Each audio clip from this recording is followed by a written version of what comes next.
Coming up next on the Jeff Crilley Show, the first pandemic obviously was COVID, but now we're entering another pandemic, and it's a pandemic of stress. We'll be talking to Laura Morlando, the Stress Commando, just ahead.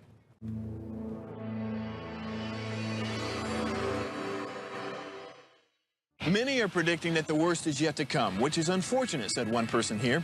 Until now, they've enjoyed the reputation of being the nation's icebox. Watched a burglar in his home this morning by webcam. As a journalist of over 25 years, stories are what make my world turn. Reporting live from the Dallas newsroom tonight, Jeff Crilley, Fox 4 News. But in 2008, I took the jump from my familiar life and started a PR firm from my home. We're talking about anyone with a camcorder like the one I'm using becomes a television network. We started slowly growing the company, and we now have over 100 clients, and we've branched into the world of live digital broadcasting. I now own 8 different TV studios and have a huge team, and the stories that I now get to share are sometimes the most important of my life. Life has a funny way of coming around full circle.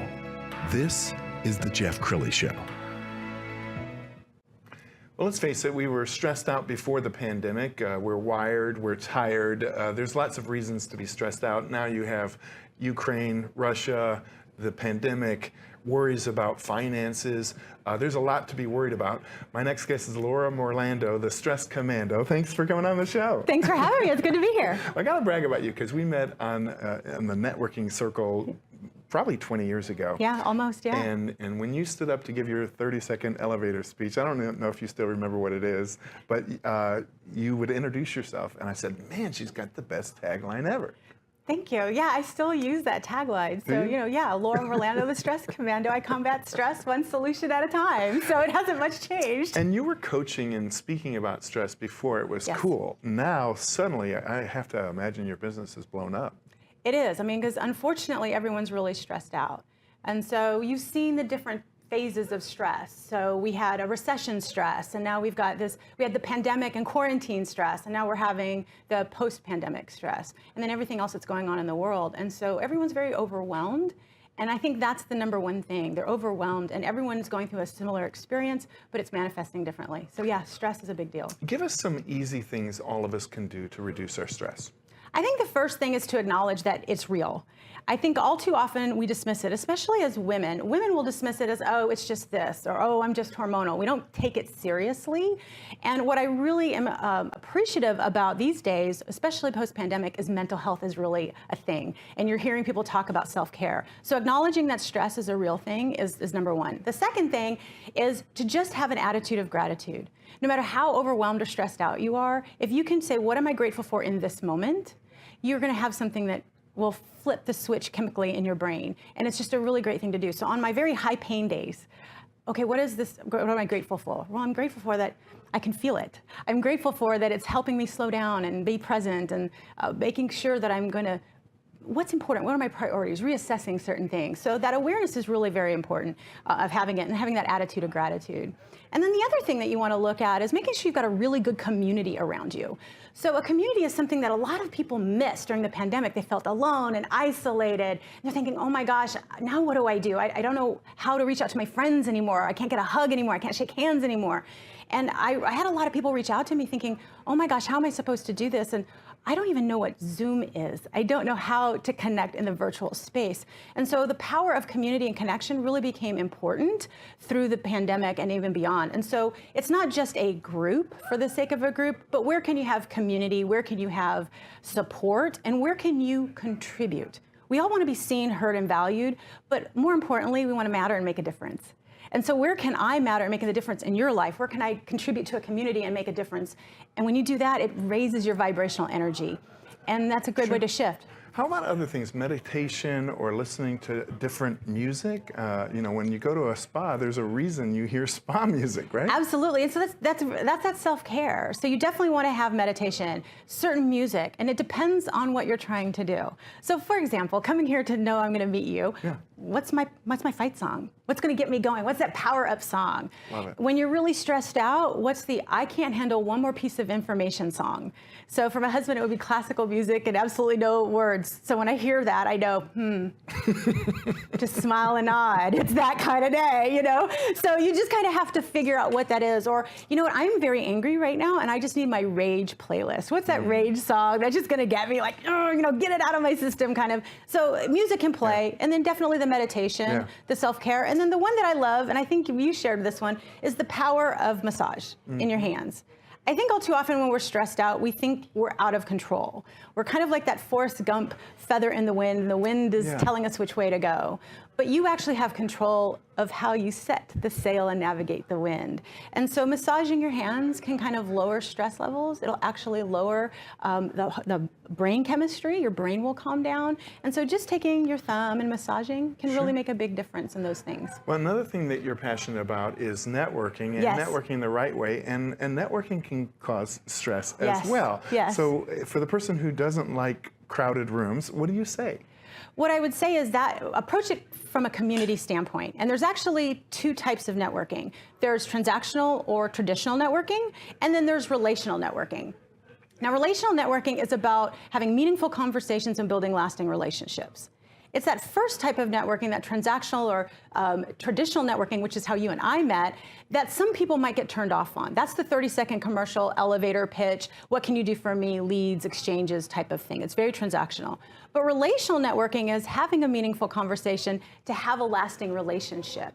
And that's where a lot of people these days are gravitating towards, is that relational. And in that space, you just need to ask questions.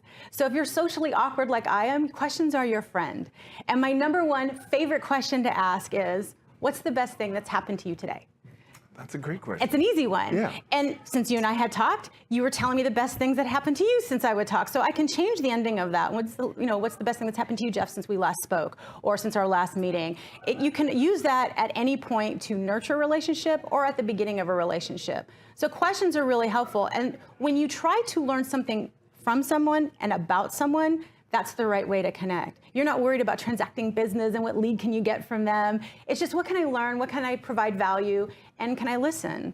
And if you're learning something, that's relational networking. And I find that to be far more effective than anything else we've ever done. I mean, that's how you and I are still friends all these years. All these years. And you have great videos. I encourage everybody to follow her YouTube channel and different social media platforms. We found one clip on networking. Let's go ahead and roll that now. In this video, I'm going to share the #1 networking skill every professional must build. Then I'll share the painless way to build networking skills. Lastly, I will share the simple trick to mastering networking skills that will launch your career. And on top of that, I have a bonus quick start tip I'll share with you, but only if you stick around till the end. All right, so let's get started. The #1 networking skill every professional must build: simple, active listening. Or as we say here in Down and Dirty Networking, talk less, question more. Questions allow you to learn about a person you are speaking to, and they show you truly care about what they have to say. Now, there are two types of networking: relational networking, focused on building and nurturing relationships, and traditional networking, focused on transacting business and leads. No matter which type of networking you do, actively listening to the person you are talking to and asking follow-up questions is the #1 skill you can build, because it is the most effective. Wow. Okay, let's talk more about networking. Yes. Do's and don'ts. I mean, Okay. you don't want to be the used car salesperson who comes in and works the room, do you? Correct. No, you do not. And I know some amazing used car salespeople that actually don't work the room that way, so I appreciate them. But no, you don't want to go in and buy my stuff, buy my stuff, buy my stuff. I did that. Trust me, learn from my mistakes. Don't do that. It's a huge waste of time. But what you want to do is, how many people can I meet today? And how can I learn at least 3 things per person, to where you're not just buzzing through people in a room. So what can I learn from somebody? Who can I introduce them to? What service can I provide? Those are things that you really want to focus on, regardless of what type of networking environment you're in, whether you're in relational networking or whether you're in traditional or transactional networking. So when you can provide value to people, that's where people are going to remember you. That's why people can remember years later, hey, I remember this thing about you, or hey, you were giving me such great value, or you had this great hook line. That's what you want. You want to be memorable for the right things. You don't want to be memorable for, oh my gosh, she's just going to sell me something. Don't call her. They won't. That's not the reputational capital that you want. So you're either adding to your reputational capital by the way you interact, or you're decreasing, and it will stick. So you want it to be the good stick. How about the follow-up? I mean, so you leave this networking group, you've had meaningful interactions with 5 or 6 different people, and you've got business cards. What's the follow-up? So the follow-up first is to say thank you. Just as simple, thank you. It can be a text, it can be an email, whatever works for you, or a phone call, just say thank you. And I always encourage everybody, if you're doing more of that traditional business card kind of networking, never take home a naked business card. What I mean by that is have a pen handy and write notes, so that when you're following up and doing a thank you, you can remember, oh, that's what we talked about. Right. So if you're that kind of person like I am, I'm more visual, I'm not gonna remember names necessarily, but if I write scribbles on your card, I'm gonna remember the entire conversation that we had. So make sure that you're being thoughtful about that. And then go ahead and put calendar reminders to stay in tune. So to nurture the relationship and check in. You don't wanna be a one-night stand. You wanna make sure that you're constantly nurturing the relationship and making sure that you've got a relationship for life. And networking during COVID was kind of different. I mean, we were doing it by Zoom. Now these meetings are starting to fill up again, aren't they?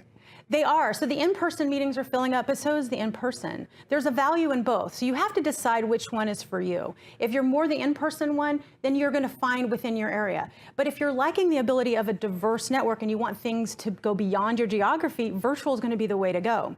With gas prices the way they are and everyone's time being such a precious commodity, virtual saves you on that. So it depends. There's pros and cons for which way you want to go, and it just depends what platform you want to stick with. Okay, we've only got a couple minutes left. How can people engage you, and what can they hire you for? Well, thank you for that. So the first thing is, if you go to stresscommando.com, what I can help people do is network stress-free, work stress-free, and look stress-free. Those are the 3 buckets. So Laura, how can I, and then fill in the blank, that's the best way to reach out to me. So they can email me at laura@stresscommando.com and say, Laura, my business is struggling, my sales team is struggling, we're stressed out, can you help us? Or if you're sitting there and you're thinking, wow, Laura mentioned community and that sounds really interesting, but I just don't know where to start, that's where the Network Stress-Free can help. I have a company that I launched. It's a virtual online platform called Down and Dirty Networking. There are no 30-second commercials, no sales pitches. It's just meaningful conversations and lasting relationships. So if that's of interest, then reach out and say, Laura, I'd love to check out your sneak peek of the next Down and Dirty Networking. So that could be really helpful. Now, do you have a website for that one? I do. It's downanddirtynetworking.com. Outstanding. And then her main website, stresscommando.com. Thank you so much, Laura. You've been amazing. Thank you. I appreciate it. And you're always amazing. Thanks for having me. You're too kind. That's it for now. We'll see you next time.